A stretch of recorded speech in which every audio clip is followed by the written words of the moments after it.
Welcome to the Warning Track Power Hour. I am Dr. Andrew Scaff. He is Dr. Michael Werman, Esquire.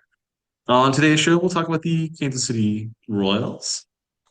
Still chugging along, picking up another game on 500 in the last week. We'll talk about the NBA and NHL playoffs. We got a little other Major League Baseball news and a little bit of NFL too. But we'll start today's show where we started last week at the sort of odd intersection of sports betting and papal politics. Last week, Mike, you raised the possibility that an American could be chosen as the next pope. I dismissed it very quickly. I was very wrong. You could have made a lot of money on the bet, Mike. Now, did you run straight from the Warning Track Power Hour taping to place your bet on Robert Prevost as Leo the 14th? No, I didn't. Prevost wasn't even the favorite American, I don't think, to be on there. He was something like, I don't know, 19th or something like that. I think 33. It's like plus 3,300 or more than that even, I think, to I think it's 6,600 on the site that we used as plus our 6,600. So reference. yeah, plus Yeah. 6,600. So big underdog uh for that. So if you had bet $100, you would have won 6,600 uh dollars. So um it's quite 66 times payout. So yeah, not too shabby.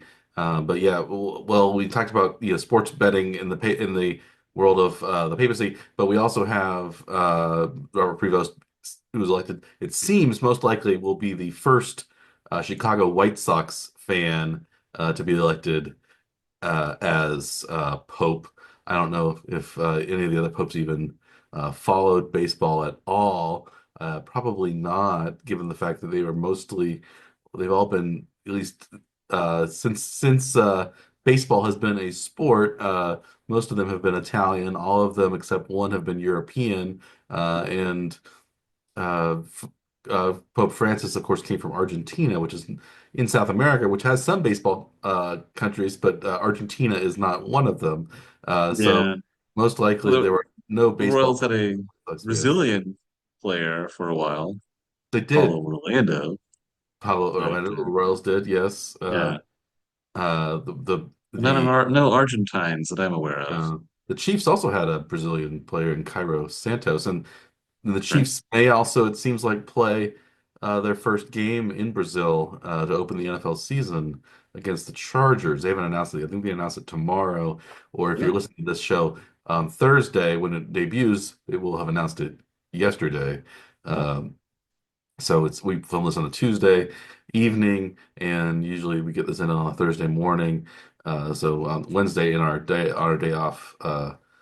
Or the interlude day, I guess. It's not everybody's day. It's my day off anyway. It's not Andrew's day off when it comes to the One Trick Powers. He's the one who compiles and edits each of these episodes you mean the meticulously. boys in the lab that take care of Well, this I'm stuff? sure they help. Andrew oversees the crack team of experts that puts this show together. I take the day off, but Well, you put all of your efforts into this part of the show.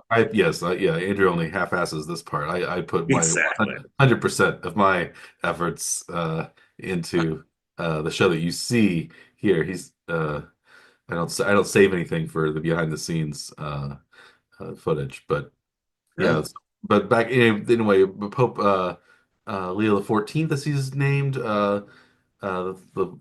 he is a White Sox fan. Robert Prevost.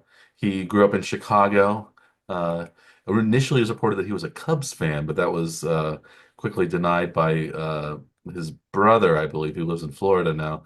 They were White Sox fans because they grew up on the south side of Chicago. His mother, I guess, was from the north side of Chicago, so she liked the White Sox. Traditionally, the north side of Chicago's White Sox, also traditionally more of the white following the white team, and the White Sox are more of the Black Chicago fans teams, since the South Side of Chicago is more heavily minority than the North Side traditionally. So Mr. Prevost likes the plucky White Sox.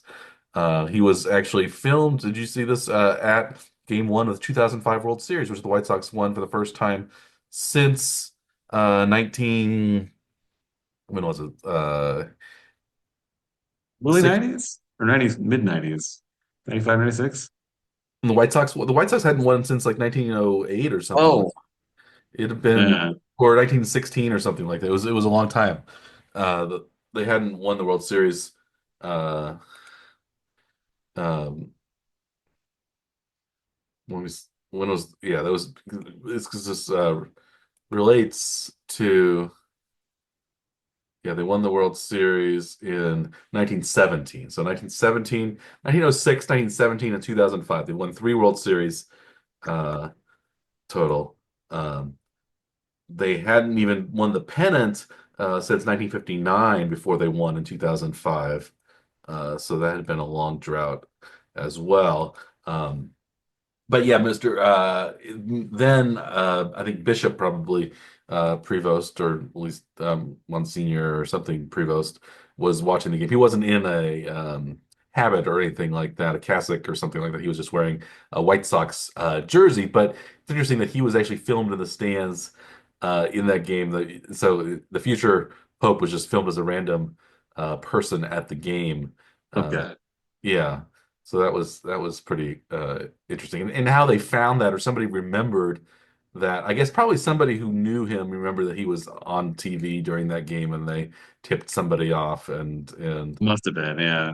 yeah, um, but yeah, he was at that game where the 2005 World Series, led by former Royal Jermaine Dye.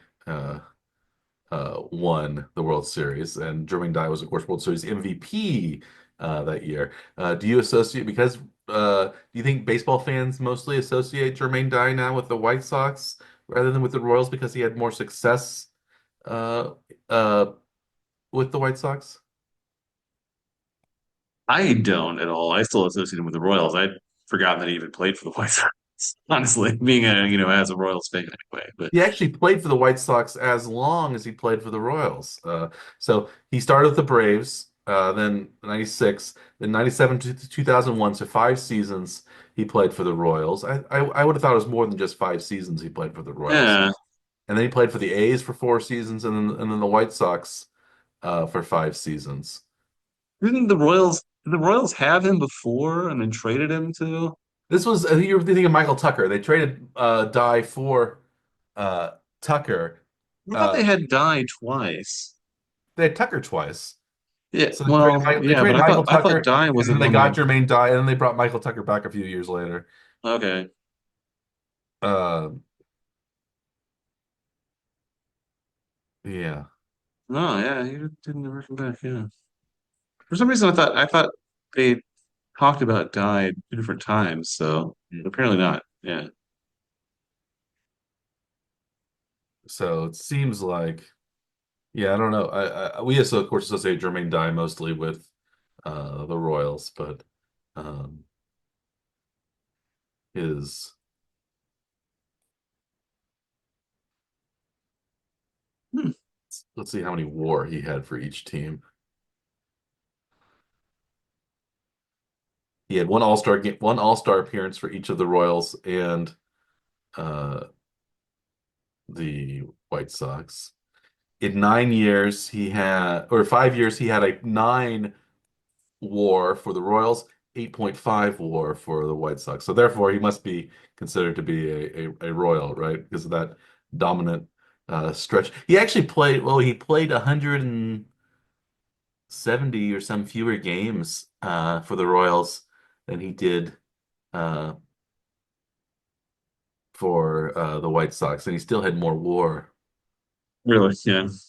But he had a higher slugging percentage for Chicago, so he must have had defensive. He probably played better defense when he was younger for the Royals, and that was his claim to uh, He did win war. a Gold Glove in 2000 for the Royals. Yes, he was well known There, for so his arm in the outfield throwing players out. I remember, um, yeah. but he finished fifth in the MLB MVP race in uh 2006. But did you know that Jermaine Dye was only was had negative defensive WAR pretty much every season he played, including his Gold Glove season? That was worth, Surprising. yeah, he was worth a negative 10.8 WAR for his career in D WAR. Wow. Yeah, well, that's surprising. That surprises me.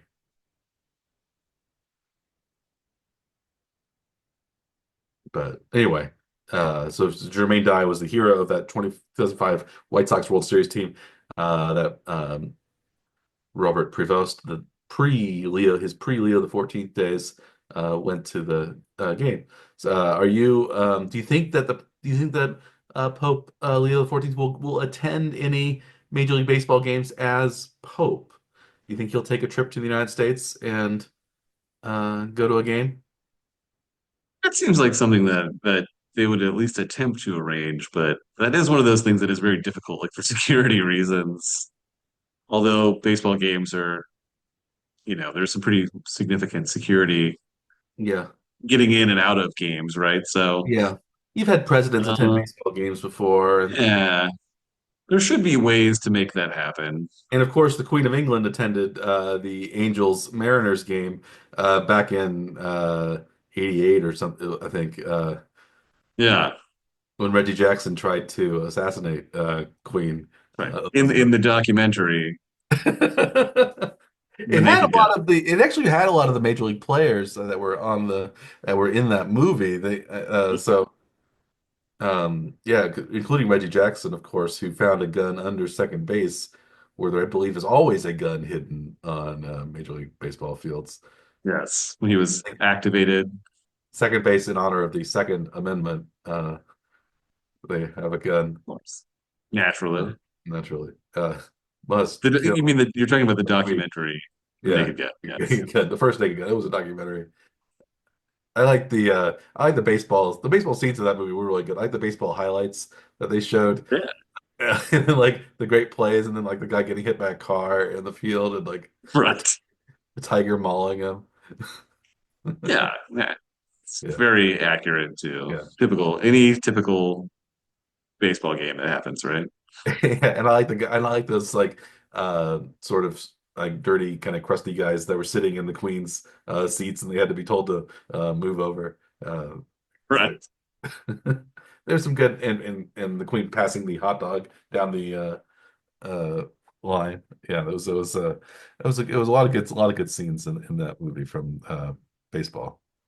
But what was the name of the man who sang the national anthem, or supposed to have sung the national anthem? That was, of course, Enrico Palazzo, the Italian opera singer, uh, who also turned out to be the umpire of that game, aka Frank Drebin, Detective Lieutenant, Sergeant Frank Drebin, Detective Lieutenant, Police Squad.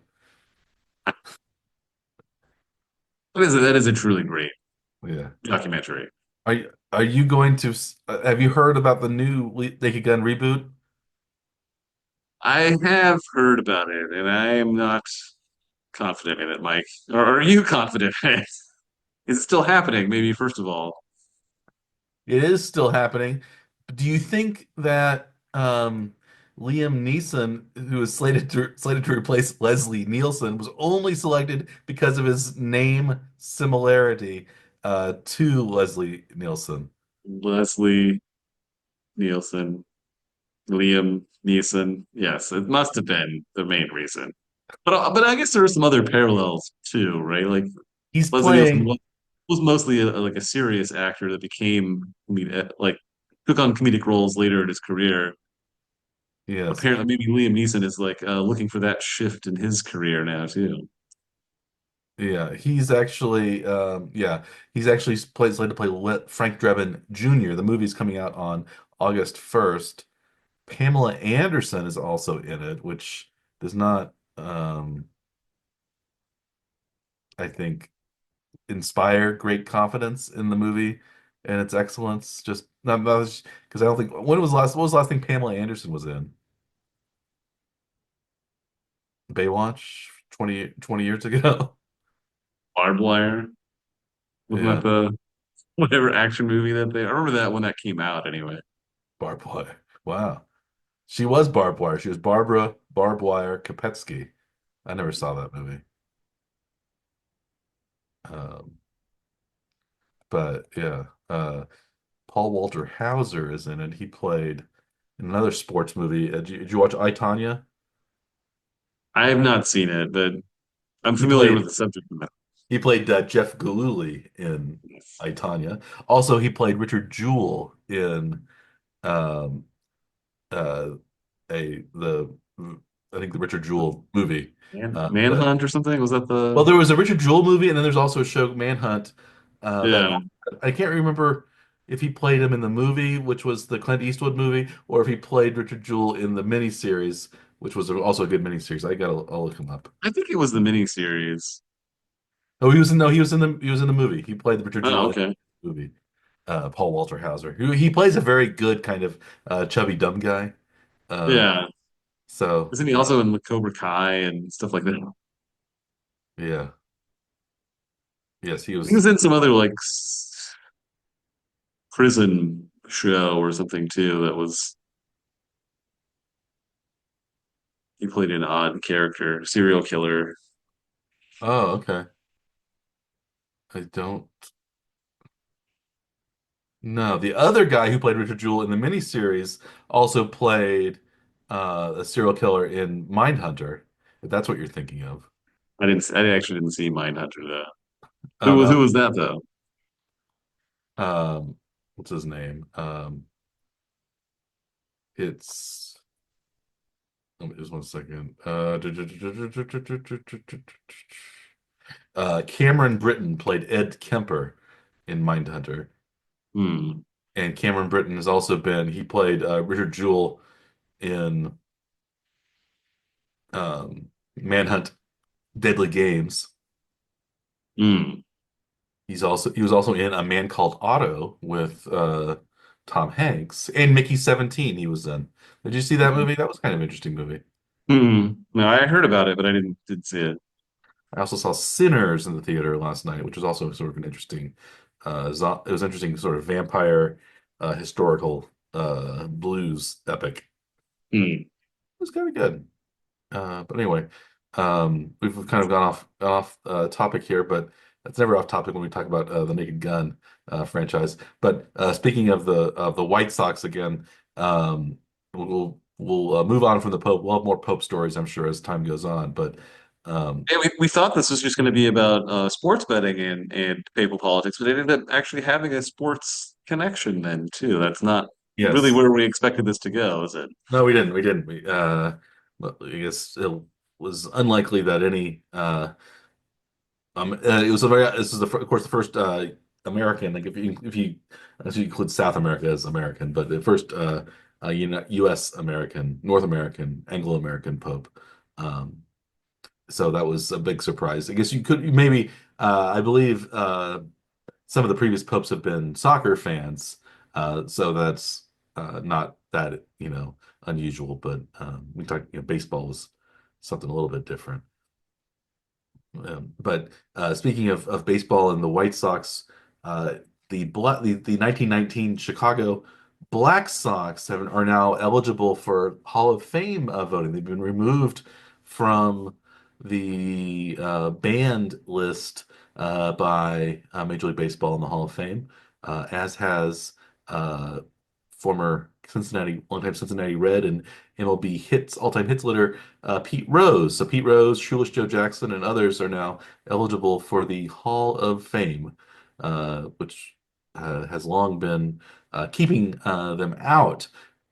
Do you think Rose and Shoeless Joe Jackson are going to be in the Hall of Fame when the I guess they have to be elected by veterans committees at this point. Do you It'd think have to be some kind of like special committee, I think, right? That would allow them in. But Yeah, I heard that the yeah, next committee that will consider people from their eras would be in 2027.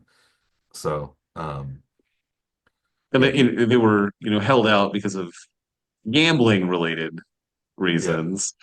Uh, what influencing the games and the 1919 World Series. yes.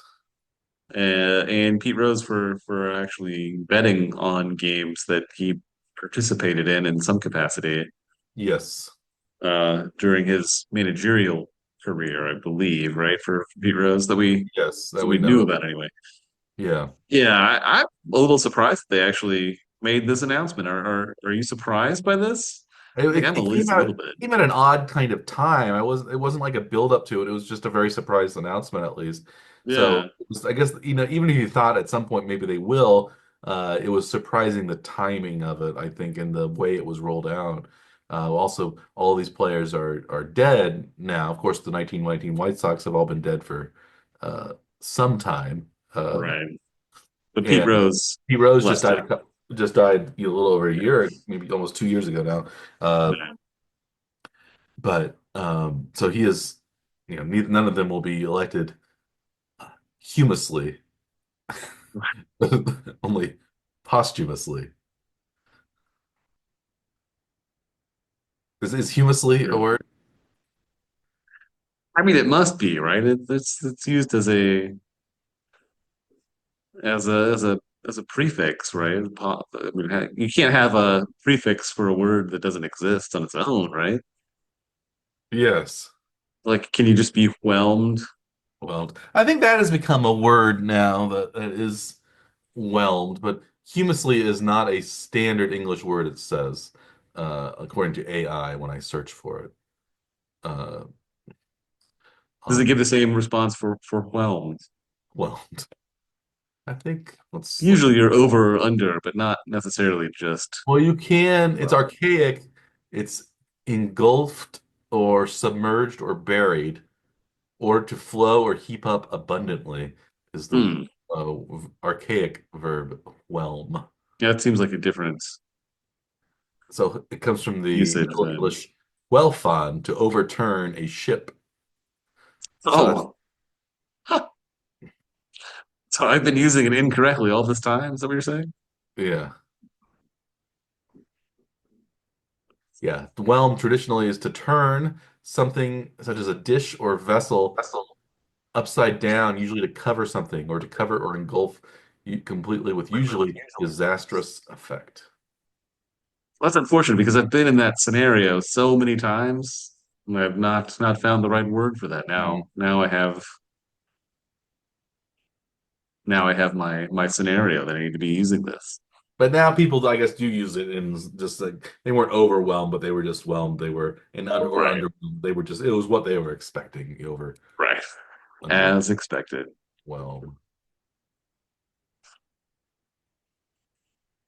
So are you surprised that this came before the sort of release of players that were associated with steroid or performance enhancing drugs era?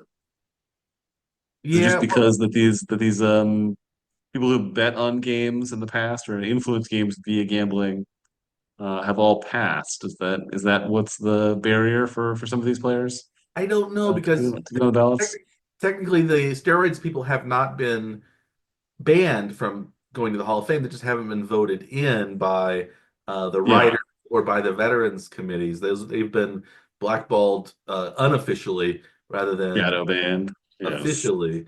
So it's possible, I guess it's possible that people still will keep Pete Rose out and still will keep Black Sox out if they hold a grudge the same way they seem to hold it against the steroids uh, guys, which doesn't make a whole lot of sense to me. And that because the idea by using steroids is to make you better and to win more, and to try to help your team. Whereas the gambling one seems to perhaps were to fix results, possibly even against their team, as it was of the Black Sox, certainly, and maybe even with Pete Rose. Pete Rose always says he bet on the Reds to win, but that's not necessary.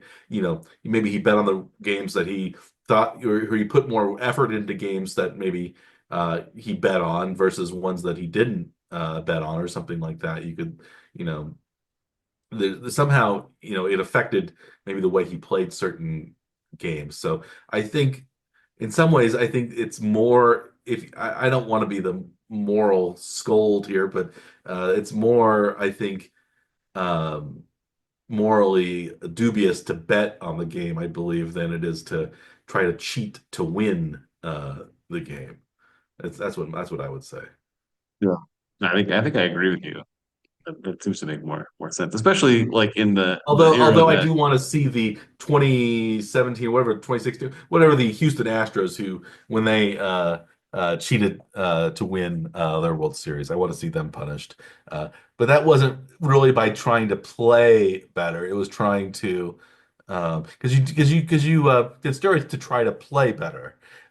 It's yeah, not just to try to steal somebody else's sign, right. something like But that. there's So there's like work that goes into like even using steroids. Like it's a yeah, planned thing where it takes time that you have to actually physically make yourself yeah, better through this like maybe unnatural, sort of natural, but unnatural to you yeah. way to get stronger, better, faster, so And that you can perform better in the game itself.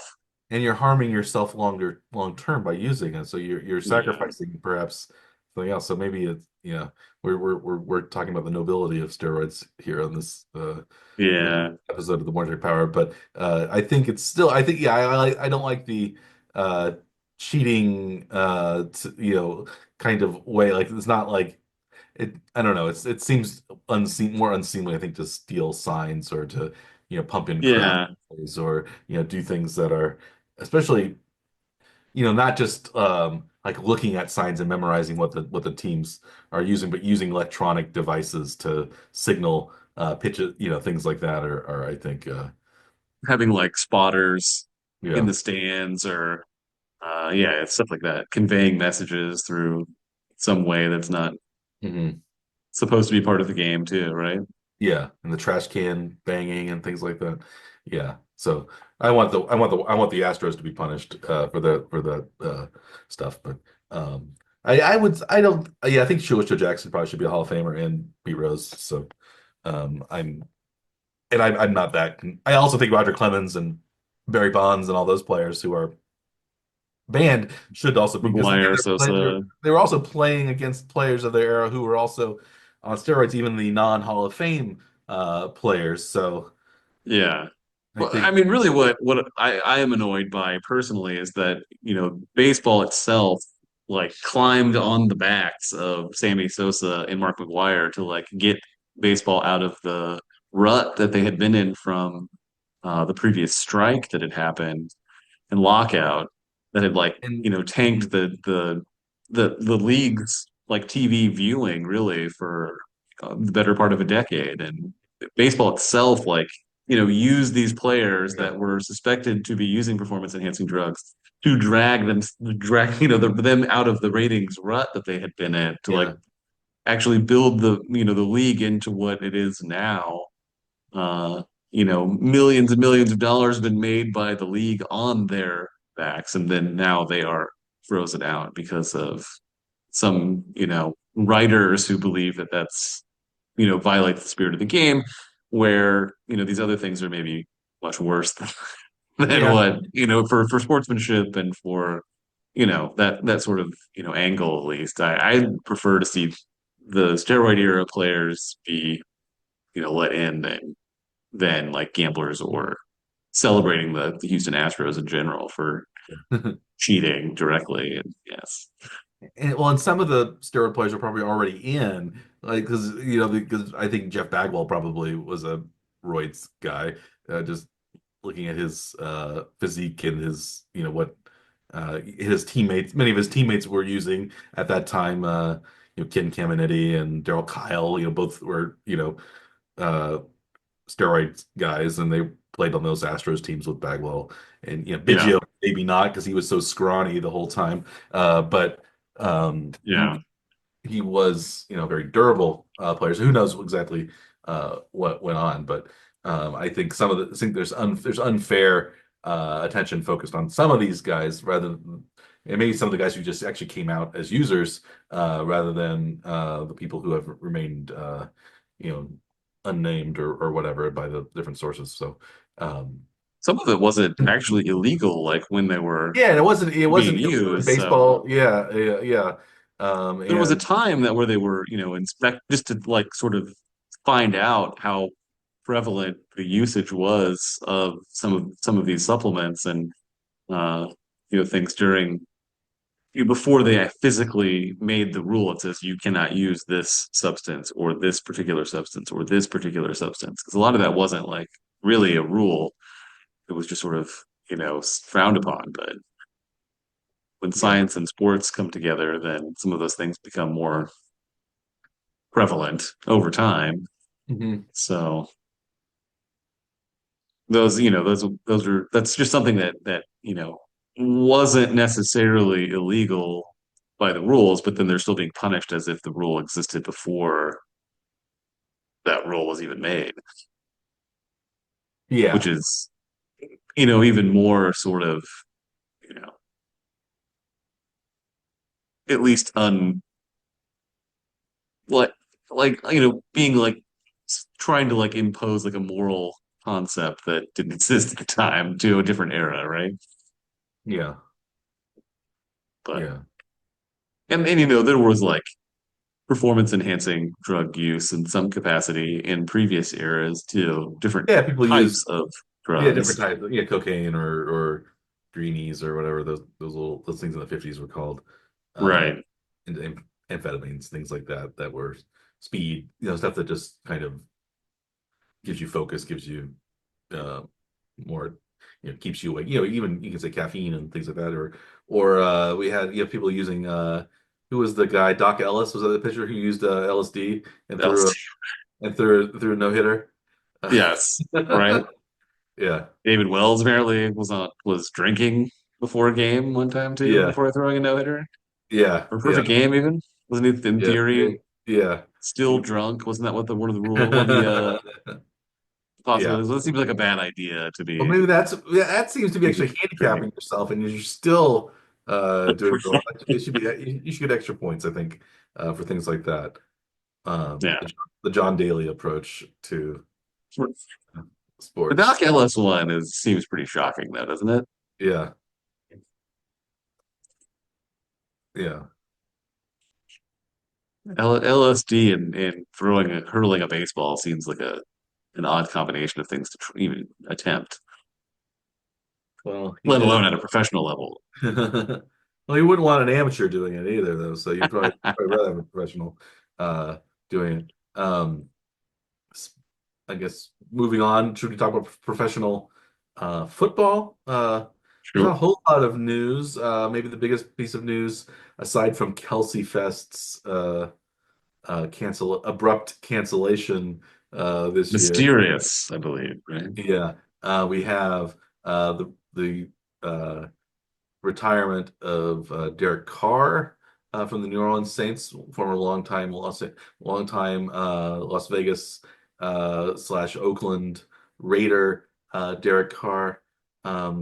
I believe it was because of his was a shoulder injury that was keeping him out. And so, what do you think Derek Carr's legacy is? Where does that leave the Saints? Do you think the Saints might be trying to get Aaron Rodgers now? He's still out there. They didn't get it. They got a quarterback in the second round, but they didn't get a good prospect at quarterback. I don't think it's not a it was Shuck or whatever his name was Yeah, from Tyler Shough is like Tyler going to Shuck. be 27, I think, Yeah, he's old. Yeah, he's old. And during the he, season at some he's not point. that good. And he's older than I think either Jake Haener or Spencer Rattler who are the other um, sort of draft picks in the last couple of years backing up that are trying to win that job. Right. We weren't super young. He's like close to the same age as Trevor Lawrence, right? Yeah, he He's was been he in the was league for several backup to years. Trevor Lawrence, I believe, wasn't he? Or no, it was to it was Justin Herbert's backup at one point. Ooh, I don't know. I'm not sure. Somebody like that. Um,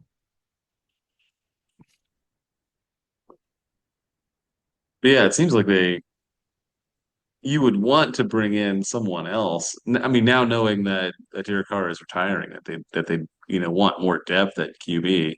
yeah, I think they're Tyler Shuck was Justin Herbert's backup. okay. He's been in the NFL how many years now, Justin Herbert? 5 seasons? at Somewhere least. around there, right? Yeah. That seems crazy. He was actually we discussed Justin Herbert in one of the first some of the first episodes of the Warren Power because we thought that he was going to be a better draft pick than Tua Tagovailoa, and it turns out he probably has been because of Tua's injuries, and also maybe just general stats. So we would have picked him ahead of Tua. But yeah, he's been on the Chargers from 2020 to the present, so he had 5 seasons: 20, 21, 22, 23, and 24. You're right. Yeah. Nice.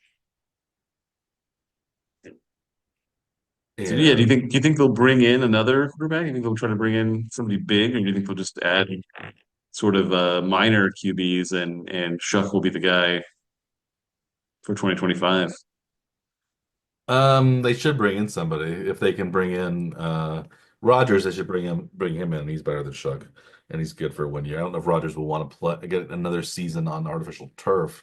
Uh, he didn't last very long in his first season at the Jets, but if you're an old quarterback, you'd probably rather play on grass if you're going to get tackled as your normal than playing. Although playing in a dome might be nice in some ways too, but um, yeah. So it seems like Minnesota, if Minnesota still wants them, or if Pittsburgh or New Orleans, those seems to be the three places that are maybe potential landing spots.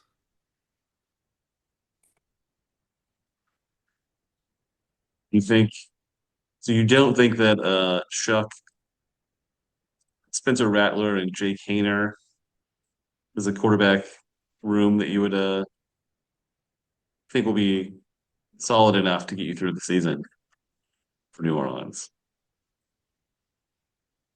No. So looking at the ages, Jake Haener is 26 already. Shuck will Yeah. be 26 in September, and Spencer Rattler will be 25 on September. Actually, Spencer Rattler and Tyler Shuck share a birthday. Shuck is exactly 1 year older, born on September 28th, 1999. Spencer Rattler, born on September 28th, 2000. Hmm. Hmm. Different century. Do you think they will celebrate their birthdays together on the team, Well, even wow. though they're competing against one another for the job? Yes, right. But they'll have, I assume, that they do like all like offices in the US. They'll have like a cake on the field. They will all calmly share for Yeah, all the birthdays on that day or that week at least anyway. yeah, just like in Office Space where Milton he did not receive a piece of cake. It's just like that. But wearing full pads, helmet still on though too. That's is that how you're picturing this? Like I Yes. am? Last time he was told to pass it down, but then he said last time he passed it down, he did not receive a piece of cake. And yeah, Yep. Yeah. I hope it's just like that. I hope so too. It hasn't been a piece of cake though for many of the top seeds in the NBA and NHL playoffs. Many of them are either have been eliminated or are facing elimination now. So what's going on in the NBA playoffs that we have on the Eastern Conference? It seems like both the number one seed Cleveland Cavaliers are already out now, losing 4-1 to the Indiana Pacers, and then we have the New York Knicks leading the Boston Celtics, and they're outmanned now, probably Boston Celtics because of an injury uh, uh, to was it Chandler? No, Jason Tatum. Jason Tatum. Tyson Chandler's been off the team for a long time. Yeah, I get them Yeah. confused. Jason Yeah, Tatum. Tatum just had a Yeah, ACL or Jason Tatum. Achilles tear that, well, maybe to keep him out of the entire next season as well. Yeah, I don't know why I said Tyson Chandler. I don't know Uh, why I use those two players, but I don't know. let me see what. Yeah. I think it's the two-syllable uh, names with, and they both end in Yson. Jason with a Jayson and Tyson Tyson. I think that must be the source of my confusion. Jason Tatum, of course, nicknamed the Anomaly. I did not know that was his nickname. Yes, and he's from St. Louis, Missouri. Boo. Boo. And he went to Duke, double boo.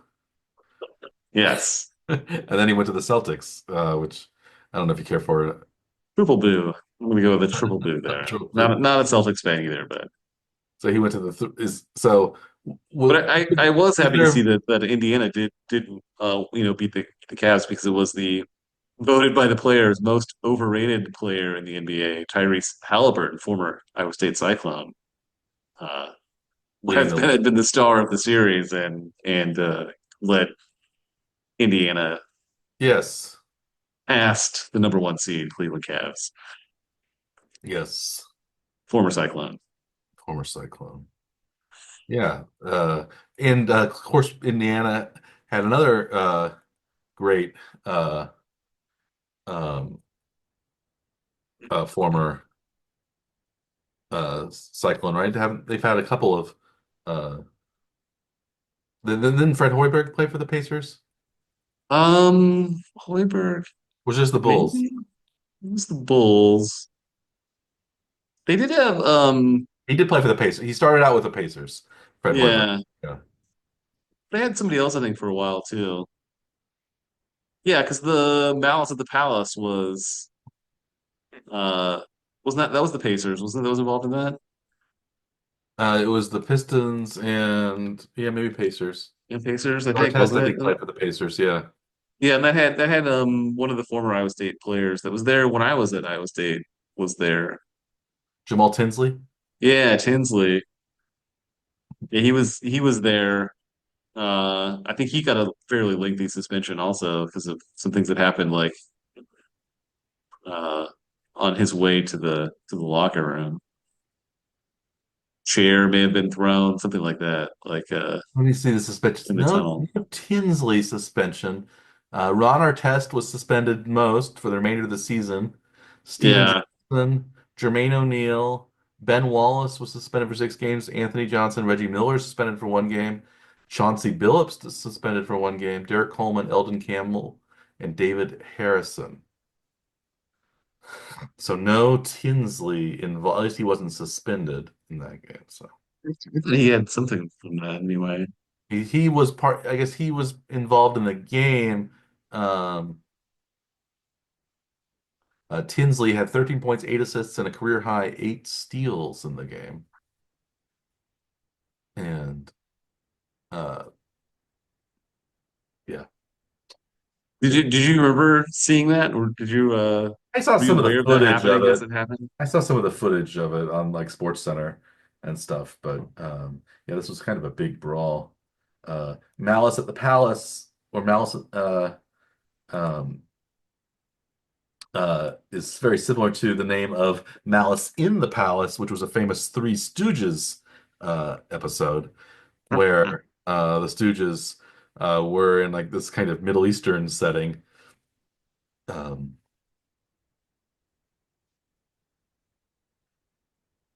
yeah, it was a Shemp episode. No, I was never a big Three Stooges guy though, Mike. I was always a big Three Stooges guy. No, Yeah, I enjoyed the Three Stooges. I even like yeah, Shemp, even Shemp even Shemp. Yeah. or especially Shemp. He was your guy. Even Larry was probably my guy. I like Larry the best. He had the long, he had the hair, of course, and Yeah. he was not the leader, but he thought he was a little cleverer than he actually was. He was, yeah, he played a great violin, did Larry, Larry Fine. The only, at least the non-related Stooge, at least of the first four Stooges, it was the Horwitz brothers, um, Curly, and Shemp. Uh, I believe it was Moses, Jerome, and Samuel Horwitz were their real names, and then Louis Feinberg, aka Larry Fine, was the other Stooge. but yeah, Louis Feinberg. Um, but anyway, I prefer that Malice in the Palace to Malice at the Palace. Yeah. Hmm. But I I think didn't even know that was a thing, honestly. yeah, So the NBA. Well, well, the NBA. Yeah, so we'll see what like we're nearing the conference finals. So right now it looks like the only high seeded or the all the number one seeds are in trouble or have lost already. It seems like maybe this is Denver's the easy route for Denver maybe to get to the finals out west because they're already up 3-1 in their series in the East. Um, they're up over I think that series is tied, but they're ahead in game five right now. oh, are they? Okay. The Denver Nuggets. Yeah, I thought they were up 3-1 already. It's 2-2. They're Oh, up it's two. 75-68 in the third Oh, right now. okay. Yeah. Yeah, okay. Maybe that was what I was thinking of. Yeah. Minnesota's up Against the 3-1 Thunder. over the Warriors right now out That's what I was west. maybe that's what I was thinking of as well. Minnesota and the Warriors are also kind of injured and down on their Yeah, uh Steph luck. Curry's been out for the last couple games and may be back for game five, I think is the possibility, but they're down 3-1, so Yeah. it's gonna be a tough route for them. Yes. Yeah, they and the Celtics had the unfortunate injuries happening to them during the series that they're currently in, which you Yes. never want to see happen if you're a fan of those teams or playing for a teammate of those teams, right? Yeah. Yeah. Yeah. Yeah, that's a very quick way to derail a season, is or expectations at least for surviving in a 7 game series. That makes it just that much more difficult. Yeah, yeah. And we have also have the NHL playoffs going on, 7 game series. It seems like some of the top seeds there are not doing as well either. Um, And for example, the Washington Capitals are down 3-1 to the Carolina Hurricanes. Game five is on Thursday. Uh, the Oilers Wednesday night, I uh, guess, right? Wednesday night. Another one, number one Yeah. seed. Uh, the Golden Knights is down 3-1 to the Oilers. Out west, the other number one seed, the Winnipeg Jets, are down 3-1 to the Stars. So the only number one seed that's even tied, and there are four number one seeds in the NHL playoffs, the way it's worked, are the Maple Leafs, Panthers, and they're tied 2-2. So it seems like the higher seeds are not doing so well in either playoff. Um, NHL or NBA. So a little more chaos, maybe it's just the teams playing best at the end of the season. And so I still hope the Capitals can turn things around and make the finals, but uh, I also would hope that the one of the Canadian teams maybe would try to at least win for the first time in many years. So it looks like the best route for a Canadian team is Edmonton, I guess, right? The Oilers are up 3-1. Yeah. Uh, so yeah, are your expectations that there will be a Canadian champion still possibility or not so much possibility? It's a possibility. I'm gonna say even there's 3 out of 8 Canadian teams. I'm gonna say it's well, I don't. I'll say it's better than a 3-in-8 chance of winning. I'll say that much. Maybe close to Maybe 50-50. You're saying it's close to closer 50, to a coin toss. closer to a coin toss. I'll say uh, No. because I think Edmonton is playing really well and they have some of the best players. Um, uh, they have, of course, Connor McDavid and Leon Draisaitl on their team. So those are two of the best uh, players in the NHL, at least on the scoring end. So that is pretty good Yeah. for them. Right. Yeah, and uh, two of the top five postseason points leaders are uh,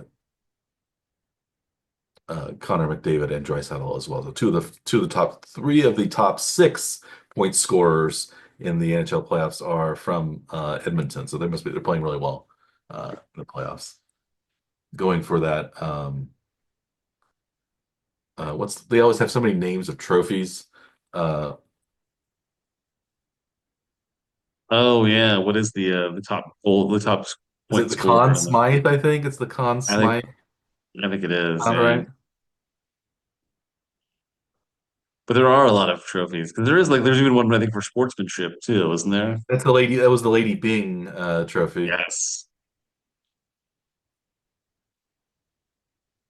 Um, Lady oh, it's no Bang. longer. Yeah, yeah. It's the Lady Bing trophy. First awarded 1924-25 season. So this is will be the 101st awarding of the Lady Bing trophy. Do you So think is it the Conn Smythe then for the the Conn Smythe is the playoffs? Actually, it's only the 100th because one of the seasons was canceled. So this is the 100th Lady Bing trophy. Oh, there you go. There's no Lady Bing trophy awarded for the 2004-2005 lockout season. So do you prefer the name, like the named trophy, or just the sort of generic like Golden Boot Or MVP award? type of thing. Yeah, Yeah. I like the named trophies. Yeah, I think it's cool. Yeah, I think it's funny. And then you got to remember which one it is. Yeah. Vince Lombardi trophy, or it's nice to have a name up for somebody, even if it's. Do you know who Lady The Bing was? Stanley Cup, though, is the obvious championship is referred to as the Stanley Cup champion. Do you know Lady Bing, who she was?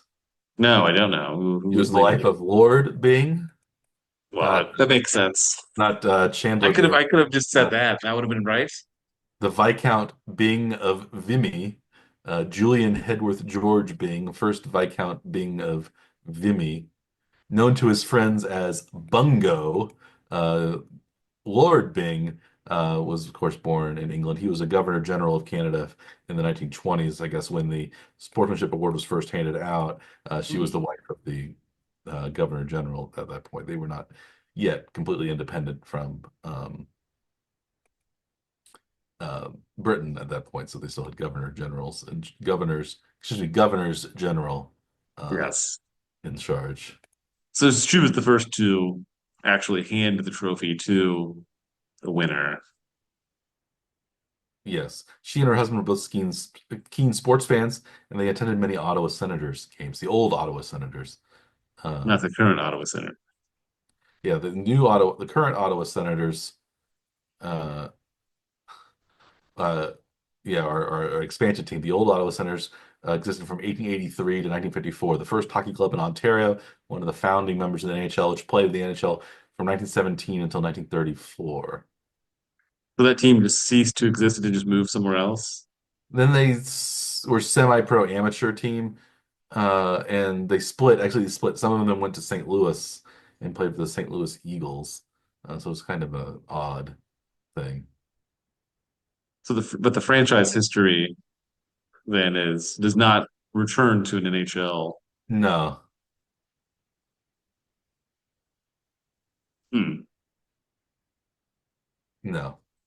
So this Ottawa Senators first game for 1992 was their first season, 92 to the present. As the Ottawa Senators, they weren't somebody that started somewhere else then moved to Ottawa. No, they started out as the Ottawa Senators as an expansion team. Okay. Because I mean, there have been a lot of NHL franchises that have moved around.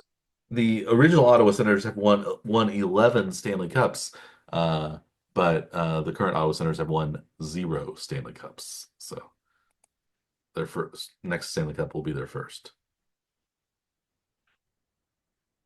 Do you think that's odd then that I assume one of the top 10 or so winners of a major sports league's trophy is a defunct team? Yeah, it's kind of odd. Yeah, it's a little bit. Well, I guess some of them in college football, things like that. We have some of the most national championships belong to like Harvard and Yale, basically, and they are essentially no longer playing, The top same, level at least the same, yeah, football. level, right? Yes. Yeah. So things happened in the 1870s and 80s and through the 20s. Yeah, I don't know. Let me see how many. Uh, Yeah, because we think of like like Major League Baseball, like the top almost all of the teams, I guess, really that we think of as being like World Series champions are teams that are still in the league, yeah, or at least had relocated in the franchise history, had moved with that team, right?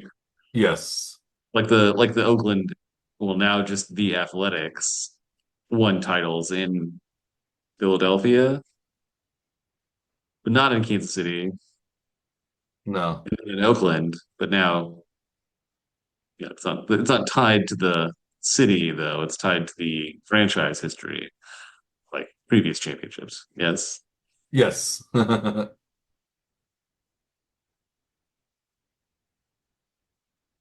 yes. I'm seeing how many. Yeah, Yale won, or at least is considered to have won championships in 1870, or tie, or as a co-champion, 1872, 1874, 1876, 1877, 1879, 1880, 81, 82, 83, 84, 86, 87, 88, 1891, 1892, 1893, 1894, 95, This is, 97, this is like basically when there were only two 1900, teams that just played each other, right? 1902, 1905, 1906, 1907, 1909. I think 09 might have been their last one.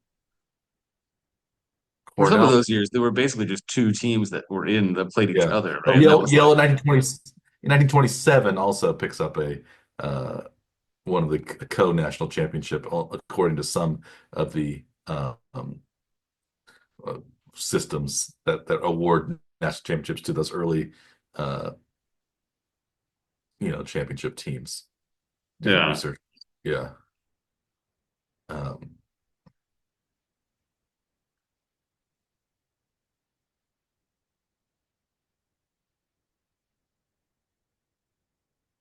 So on that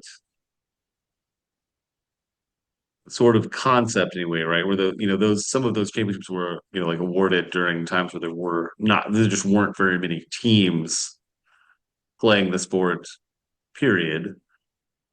Do you think that has an effect on how much weight we should give champions from those eras, say?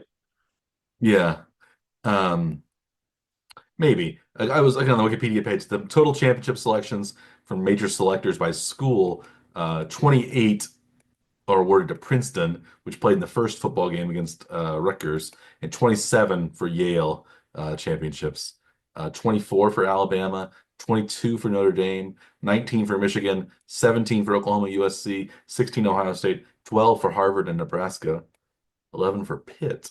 Uh, those are the top ones, which I think is interesting. But that's all. That's several of those years have like three or four different national champions.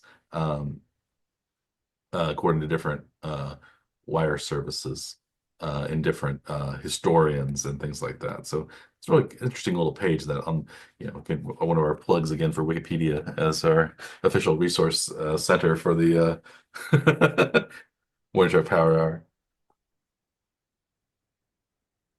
Exactly. I always thought it was at least odd anyway. Like think about how much weight we give to like the 60s Celtics teams that we Yeah, usually talk about as how dominant they were. But, yeah, there they were there only were only had like like eight eight, NBA teams, nine something like teams in that. the league Yeah, during that yeah, era. So it's yeah. like, do you find that to be like less important than like the 60s dominance of the Celtics compared to like dominance of a team from like the last several years? I think it's much harder now to be a dominant team because also not only because of there are just more teams, but also because of uh, salary caps, things like that, drafts The that are draft, yeah, they made, can't just made go. to redistribute wealth, if you will, so to bring about parity and equality among the teams and their owners. So you can't, you don't have any, 1927 Yankees teams anymore. Even though again, baseball doesn't have um, as much equality in terms of salary cap as a lot of other sports, but it's developing some of that with the luxury tax and the draft and things like that. So The draft does take a long time to in baseball, like yeah, especially. influence the team's success at the major league level because it is frequently 3 to 7 years before a player who's drafted has an impact on the major league level. Yeah, yeah, 3 is very, very fast. Like that's a very good player if they've made it to the major leagues and have an impact on the major league roster. But 5 to 6 years is pretty normal for a Mhm. player to actually have an impact on the major league level. Yes. So parity is slow, I guess, in baseball, right? Comparatively. Yes, yes. Although we also had the tanking. You get back to rag on the Houston Astros. Remember when they tanked like 3 consecutive years, got three or four like consecutive number one picks that led to their Right. tainted World Series championships. Um, It so was tainted for more reasons than just banging on trash cans, Mike. yeah, There are lots of reasons that we should all very much dislike the Houston Astros as a franchise as a whole. yeah, Not yes. just banging on trash cans. And other reasons to dislike them. Um, Yes. Probably the maybe Ted Cruz fandom as well. Probably Oh, being ahead. the worst. That's the one. That may be the worst of all of the reasons.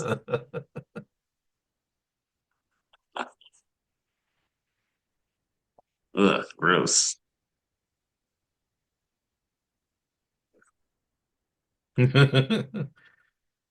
Um, Speaking of tech, so maybe we should be going back to baseball. I guess we should talk about the Royals a little bit. They're winning more games than they're losing. They are 25 and 19. They actually lost tonight to the aforementioned Houston Astros on a walk-off home run in the worst way in the bottom of the ninth inning, losing 2-1. They won the night before 7-5, but they wasted a good Chris Bubich outing tonight. But they're still winning more than they're losing. But they're now they're 3.5 games out of first place behind Detroit, and they're in third place in the AL Central.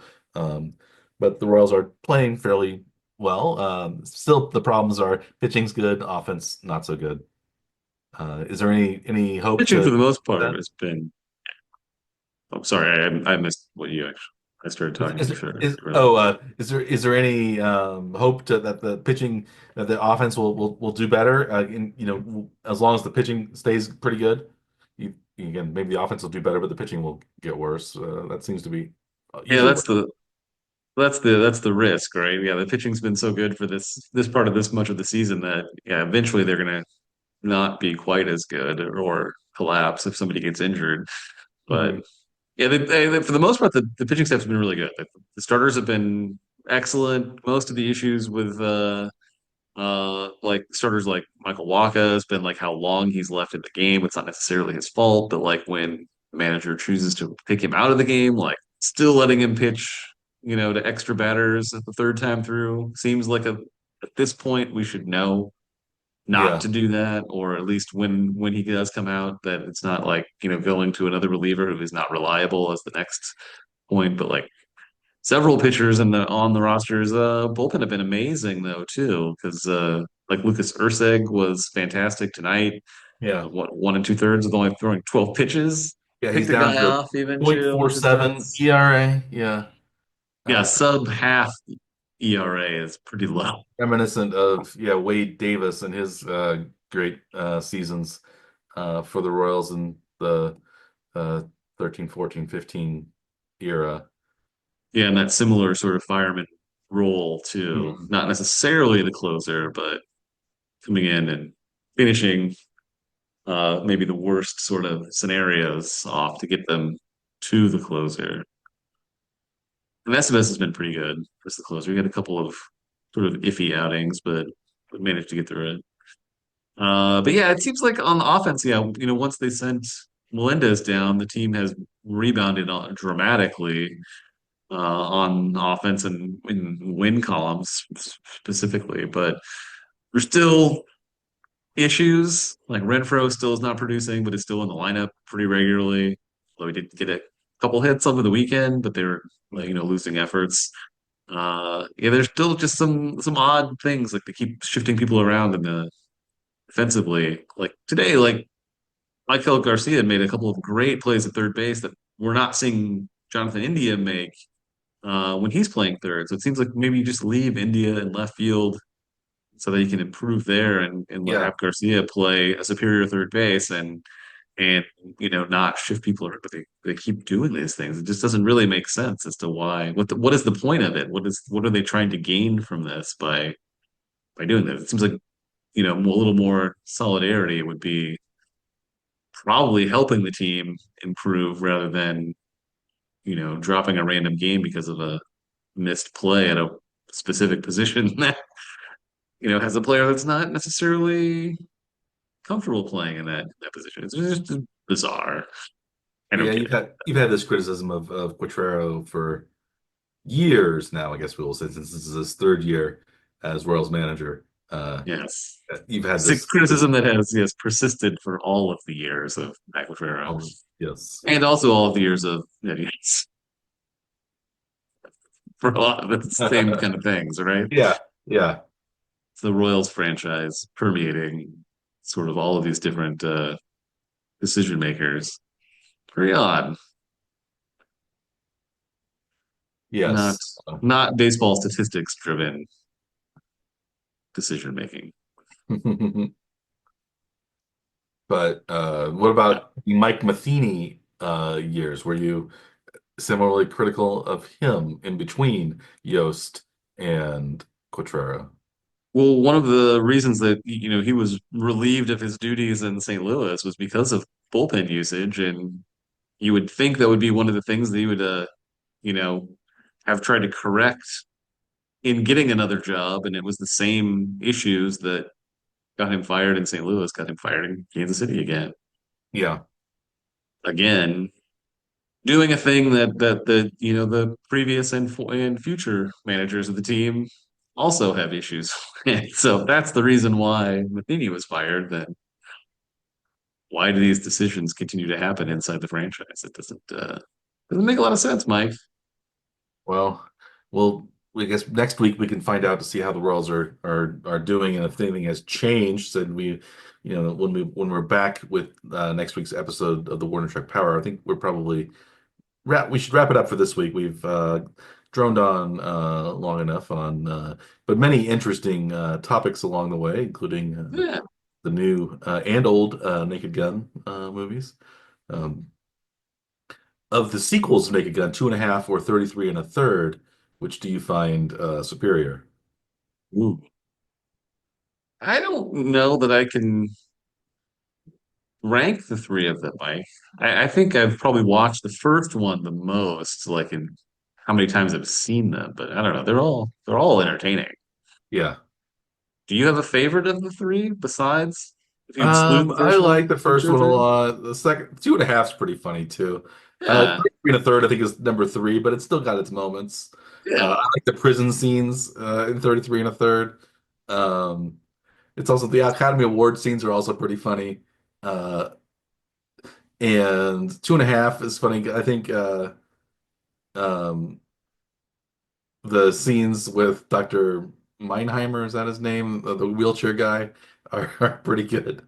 And it's got Robert Goulet as the villain, which is I think he's up there with Ricardo Montalban, I think, as the villain. Um, so absolutely. so yeah, I think they're both pretty good. They're all And it's pretty. Robert Goulet as Robert Goulet too, right? I don't remember what his character uh, Or was he not? was in Naked Gun 2.5. That's something we'll have to look up right now before we uh, Naked 2.5, The Smell of Fear, before we go off the air. Um, Robert Goulet as the villainous Quentin Hapsburg, Oh, it was a Habsburg, yes. and Richard Griffiths, of course, as the wheelchair-bound Dr. Albert S. Meinheimer, as well as his evil double Earl Hacker. I remember the evil double. It was sort of a kind of Colonel Sanders-esque accent kind of guy. Yeah.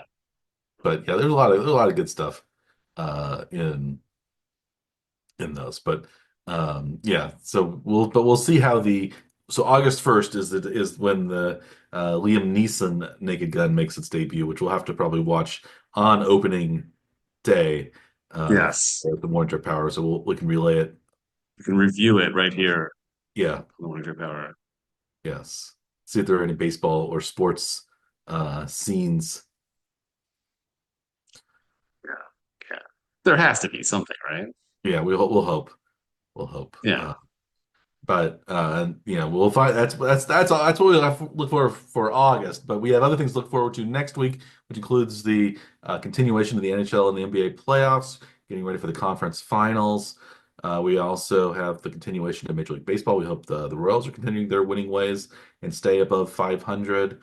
We'll see if anything happens in the world of the NFL, if the Aaron Rodgers saga, offseason saga finally comes to an end with a team, and then we can join the Aaron Rodgers uh, on season saga, I guess.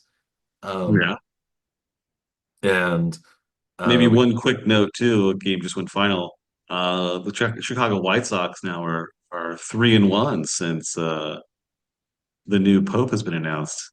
The White Sox fan, yes, Leo XIV. Uh, an anointed team, possibly, Mike? Are they going straight to the World Series? Are you betting on them to go into the World Series? I think the miracle already is that the Black Sox have been eligible for enshrinement in the Hall of Fame. Uh, at least Joe Jackson and a couple other players, maybe Eddie Chicote, or players that were pretty good for them. But Yeah. yeah, so I think that's the miracle. The White Sox have been playing a little bit better, but they're still way behind in the AL Central race. I think their winning percentages in the 200s, I believe, still. Um, Yes. Unlikely to rebound that far, but yeah, and their recent wins have been against some not very good teams. the White Sox. Oh no, they're up to 310 winning percentage now, 13-29, 310 winning percentage. So uh, they're doing better than well, the only team that they're doing better than in terms of winning percentage is the Colorado Rockies at 7-35. They have a 167 winning percentage. They've won one out of every 6 games. So win one, lose five is their average down in Colorado right now. So that's yeah, not so good. Um, That puts them on pace for 27 wins this year, Mike. I think yeah, that's by far the worst of any Major League Baseball team ever, which I It don't would think destroy the record, yes. so. We'll 121 was the record, yes. maybe we could keep our eyes peeled to see if again the White Sox broke the record last year. Maybe we want the Rockies to say, hey, we can do better. We can do worse than that, and are going to obliterate They did fire Bud Black, although I don't know that former we are Royal going to see an improvement. Bud Black. Yes. Um, No. but yeah, we'll see what happens. Again, you kind of have to at this point. You kind of have to just make firings, or act like you're doing something, even if just rearranging the proverbial deck chairs on the Titanic. But so we'll have all those stories to look forward to as the year goes on, and we'll also have fun and interesting, diverting and tangential topics as always. There are plenty here at the One Trick Power Hour. So we on that note, we thank you for your continued listenership and viewership, and we hope that you continue your patronage of our fine program. So as always, I am Dr. Michael Lerman. He is Dr. Andrew Scaff. We are the One Trick Power Hour. Please like and subscribe to our YouTube channel and or our podcast, which is available on many different podcast delivery platforms. And we also at the One Trick Power will wish you luck this weekend in any betting scenarios that you have. We don't really have any going on right now. We haven't made any bets on the playoffs. So it seems as your bets will not interfere, your interest will not interfere with ours this weekend. So you don't have to worry about that. And that one more thing that you can hang your hat on this weekend uh, is your lack of, will this bet anger the Morning Trip Power Hour co-hosts? You don't have this to think weekend. about this weekend. Yeah. In the Other clear. times, perhaps, but not this weekend. So, from all of us here at the Morning Trip Power Hour, we wish you a good day.